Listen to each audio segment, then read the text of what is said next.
नानी कहा करती थी कि बोलते के ना बेर बिक जाते हैं और जो चुप होता है ना उसके आम भी धरे रह जाते हैं।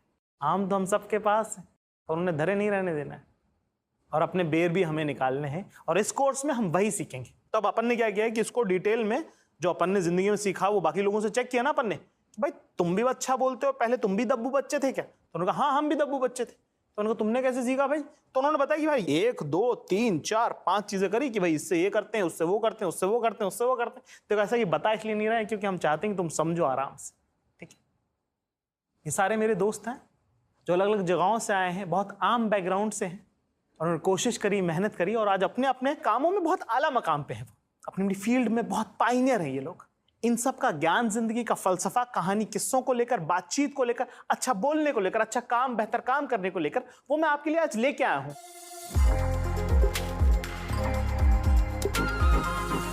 स्टेज पे आए ही कहानी कहने और आपके पास कोई और टूल है नहीं, शब्द ही हैं, कहानी ही है। सब्जेक्ट कोई बुरा नहीं होता, स्टोरी कोई बुरी नहीं होती, बट गलत कहानी में गलत ऑडियंस को सुना देना, हाँ, उसमें पिक्चर हिट फ्लॉप हो जाती है। बचपन में वही स्रोत था हमारे एंटरटेनमेंट का। हमारे पास ज़्यादा साधन थे नहीं। साधन था कि दादाजी की कहानियाँ सुने, पड़ोसियों की कहानियाँ सुने, उनके बचपन की कहानियाँ, उनके गांव की कहानियाँ, उनकी नौकरी की कहानियाँ, वही सुनते सुनते बड़े हुए और वही है जो आज हम दूसरों को सुना रहे किसी न किसी रूप में।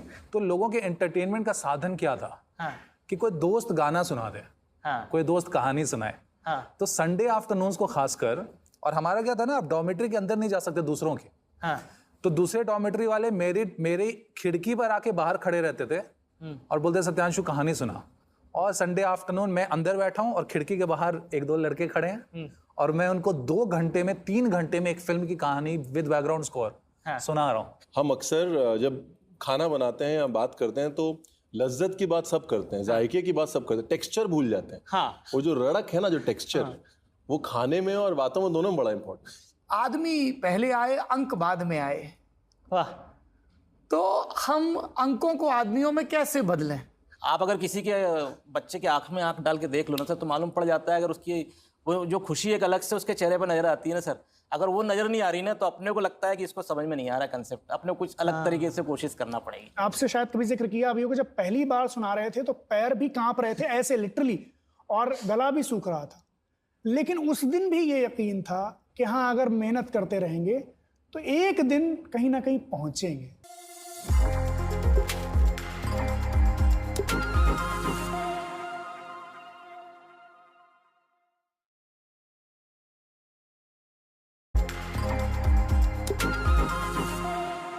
कहानी हमारी जिंदगी का हिस्सा है और सिर्फ जिंदगी का नहीं, हमारे जन्म से लेकर मौत तक का पूरा एक रिकॉर्ड है।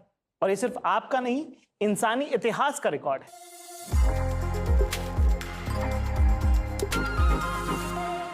जब इंसान बोल नहीं पाते थे, जबान नहीं थी, तब भी गुफाओं में जा जाके अपनी कहानी कहने की कोशिश वो करते थे। हर चीज कहानी से जुड़ी हुई है। आपका सुबह उठकर ब्रश करने से लेकर तो सरकार चलाने तक के लिए कहानियां लगती हैं।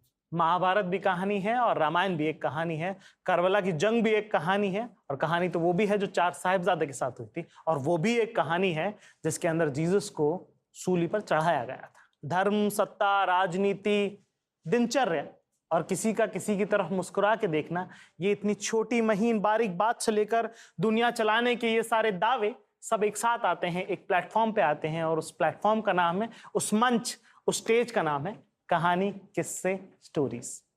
अब देखिए कुमार वरुण का इस पर क्या कहना है। हमारा जो देश है वो बहुत ही कहानी प्रधान देश है, ठीक है। चाहे वो माइथोलॉजीज हो गई या फोक टेल्स हो गए, कहानियां हैं हमारे पास हमेशा से। और हम जैसे परिवार से आते हैं, हमारे यहाँ कुछ और ज़्यादा कहानियाँ होती हैं, क्योंकि शायद इसलिए क्योंकि बचपन में वही स्रोत था हमारे एंटरटेनमेंट का। हमारे पास ज़्यादा साधन थे नहीं। साधन था कि दादाजी की कहानियाँ सुने, पड़ोसियों की कहानियाँ सुने, उनके बचपन की कहानियाँ, उनके गाँव की कहानियाँ, उनकी नौकरी की कहानियाँ, वही सुनते सुनते बड़े हुए और वही है जो आज हम दूसरों को सुना रहे किसी न किसी रूप में। तो फ़ायदा देखें तो करियर में अब जब से ये काम कर रहे हैं, स्टैंड अप कॉमेडी, एक्टिंग, वहाँ उन कहानियों को लोगों की तरफ पहुँचाना, लोगों को बताना, तो वहाँ फ़ायदा होता है। और इंटरपर्सनल रिलेशनशिप्स में फ़ायदा होता है।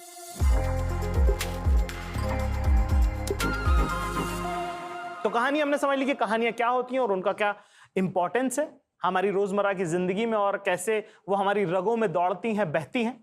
दूसरी बात ये कि मुझे आपको बताना है कि आप खुद भी एक स्टोरी टेलर हैं। आप अच्छा बोलते नहीं होंगे, बोल नहीं पाते होंगे, पर आप स्टोरी टेलर जरूर हैं, क्योंकि आपके पास कहानी तो है ना।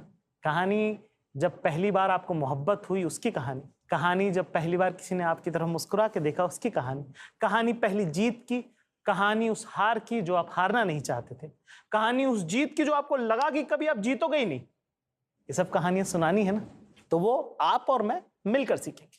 तो सबसे पहली बात मैं आपको समझा दूं कि आज हम बनना क्या चाह रहे हैं। हम शाहरुख खान नहीं बनना चाह रहे, हम सलमान खान नहीं बनना चाह रहे, हम बनना चाह रहे हैं कि एक अच्छा बात करने वाला, लच्छेदार किस्से सुनाने वाला इंसान, जो कि मुझे पूरा यकीन है कि ये कोर्स जब आप पूरा देखेंगे तो आप बनेंगे जरूर।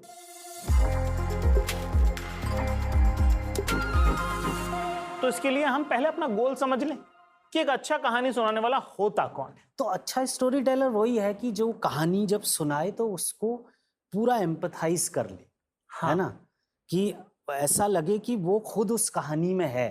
एक अच्छा स्टोरी टेलर जब बताता है तो लगता है कि अरे हाँ, इसके साथ हुआ है ये। आपके जो किस्से हैं, जैसे वो मुझे इतना पसंद है कि लड़की ने बोला कि आप उधर बैठ जाएंगे और उसको ना सुनने की आदत थी। हाँ। अब ये पता नहीं आपके साथ हुआ है नहीं हुआ है, लेकिन वो दिखता है वो, और वो सबको लगता है कि अरे ये मेरे साथ भी, ये एक देखिए, ये सच्चे किस्से की खूबसूरती है। हाँ। कि वो भले ही आपके साथ हुआ है लेकिन सबको लग रहा है अरे ये मेरे साथ भी हुआ है। प्लेन में नहीं हुआ तो बस में हुआ है, बस में नहीं तो ट्रेन में हुआ है, पर हुआ, लेकिन हुआ तो है मेरे साथ। इसीलिए देखिए आपके पीछे लिखा है कि अच्छा किस्सा गो जो होता है, अच्छा स्टोरी टेलर वो होता है जो आप बीती ऐसे सुनाए जैसे जग बीती हो। हाँ। या फिर इसका उल्टा, कि जब वो सुनाए जग बीती तो ऐसी लगे कि आप बीती ही है।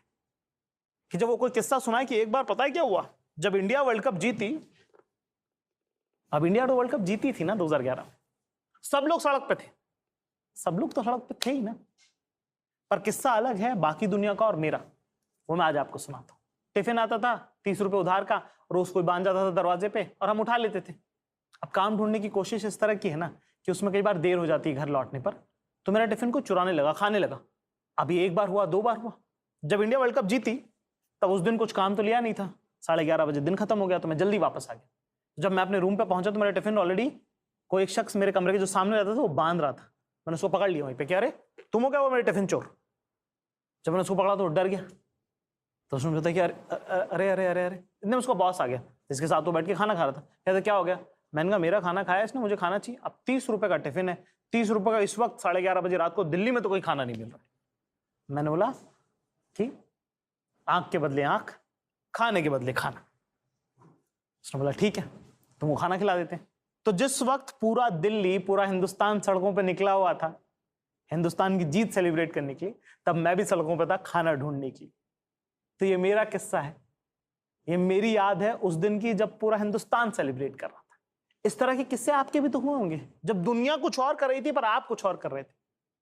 अच्छा स्टोरी टेलर, अच्छा कहानी सुनाने वाला, इसी कहानी को मैं आपको और तफसील से भी बता सकता था। इसी कहानी को मैं और आपको गमगीन तरीके से बता सकता था कि मुझे कितनी भूख लगी थी, उस पर कौन सी बात में मैं कितना स्ट्रेस देता। मैं आपको ऐसे बता सकता कि जब सब लोग सेलिब्रेट कर रहे थे तब मेरी आंखें भूख से, गुस्से से लाल थी क्योंकि मेरा टिफिन किसी ने खा लिया, मैं चोरी का शिकार हुआ उस दिन।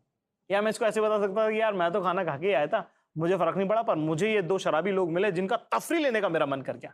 कहानी सुनाने वाला तय करेगा कि उसका क्या मिजान होगा, क्या मूड होगा, क्या अंदाज होगा।